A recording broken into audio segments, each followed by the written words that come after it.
Good afternoon, or any other random part of the day. Thanks for tuning to Pentaclick. My name is Nameless, and I bring you another recent release in the gaming market. Today we're gonna look at this little indie game called Space Pirates and Zombies.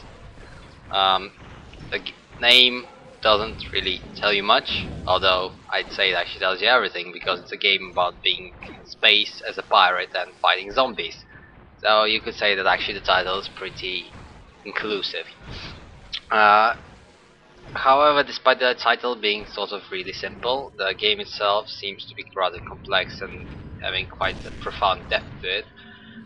It's developed by a small indie development company called MinMax, which actually consists only of 2 members, and they've been working on this game for quite a long time. And now, like 2 days ago, it has finally been released, and now you can purchase it as well as play a demo, which you can download from the game's official website. So, without further ado, I'm gonna just show you what this game is about. I've already started a new game, and I went through the first bits of it. I've played probably for around half an hour to an hour, going through the basic main tutorials because I just did not feel it had enough things going on in it at that point to actually be shown and to sort of fully demonstrate the game's extent. Although honestly, I don't think I can still do that because the game seems to be really large, and there's a lot of stuff that needs to be unlocked in different ways, and it would take me a really long time to unlock all of it. And so right now, I just have a limited assortment of things. Alright, so this is how the game looks. It's this sort of top-down view of space and your ship. Your ship is floating in space, as you would expect, and you control it with the WSD keys. You control the thrusters on it, like you can engage the what's it called, the rear thruster, which propels you forward, and then you have 2 side thrusters, which allow you to strafe and to possibly turn. You can also control your ship with your mouse, which makes it turn without the use of thrusters, might add, which is sort of weird, but still. And then you have the stabilizer, which is the X key by default. You can change all the controls to whatever you want, which fires all the thrusters and stops you from, drifting uncontrollably, which actually happens a lot in this game before you get too used to it. As you can see, there's another ship here next to me, and this is actually my ship as well, because in this game you don't control just one ship, you actually control a fleet of ships, and that is a ship of my fleet. For now I only have 2 ships, because as I've said, I only played this game for around half an hour, so I have not really accumulated any of the proper technology that you would eventually get.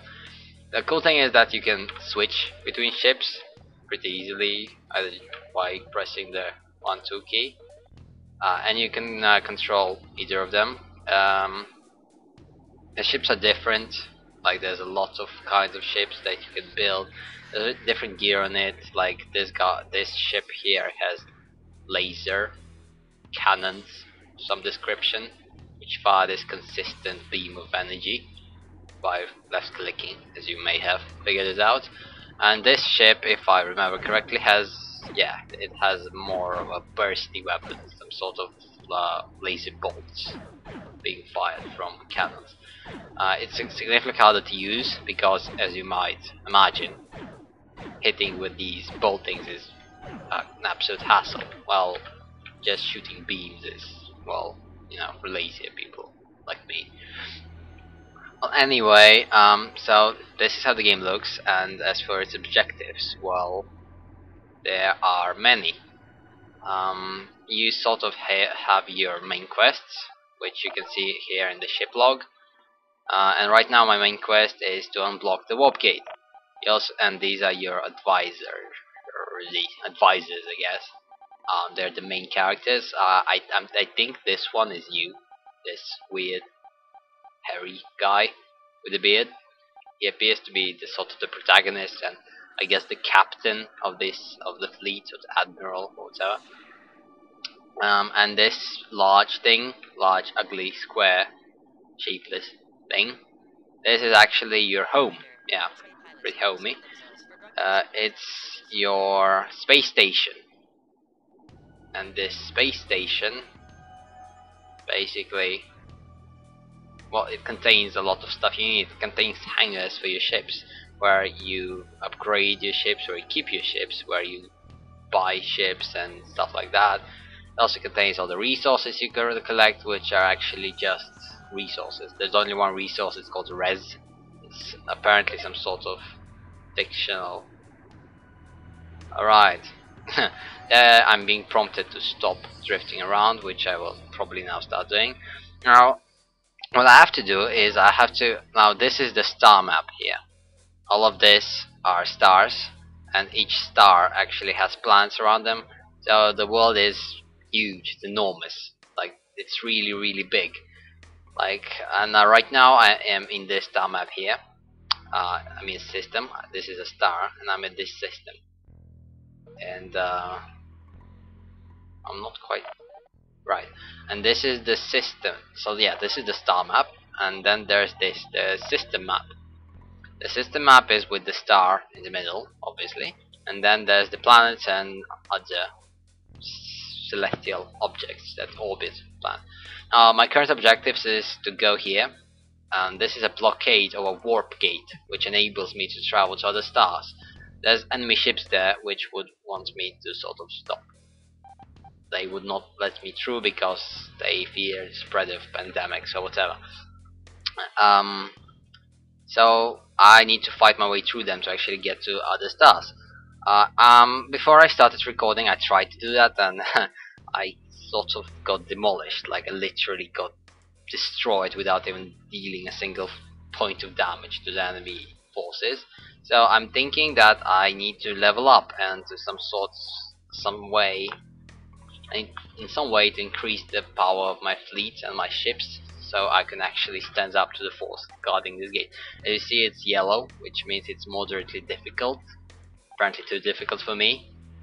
So I need to somehow level up.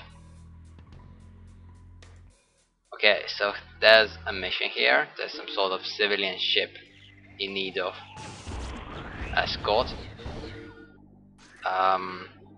Rendezvous with the escort. Okay, so this is how the missions work. You just fly to whichever area you're supposed to fly to. Like, there's the ship. It's pretty big, intimidating. Kinda makes me wonder if it shouldn't be escorting me. I'm not sure what that is and why it got launched out of it. And that thing there, up there on the screen, must be the enemy is approaching, and yes, it seems to be shooting at them. And yes, and there are the enemies. And now this is how the combat works. Just fly around. Yeah. You obviously get hit, and you try to get hit. To hit the enemy. As you see, it's pretty easy with these laser beams. Did my ship just shoot it? Yeah. I'm thinking that my own fleet does not understand the objectives of this mission. Right, anyway. So I'm escorting this ship, and I'm expecting some sort of spectacular rewards for possible success. Okay, there's more ships coming that way. Let's try to intercept them before they actually manage to destroy this lovely escort vessel we have here. And they died. Okay, apparently something killed them, although I wasn't even there. Yes, I feel rather useless. It feels like this ship that I'm supposed to be guarding is guarding me and sort of doing everything on its own.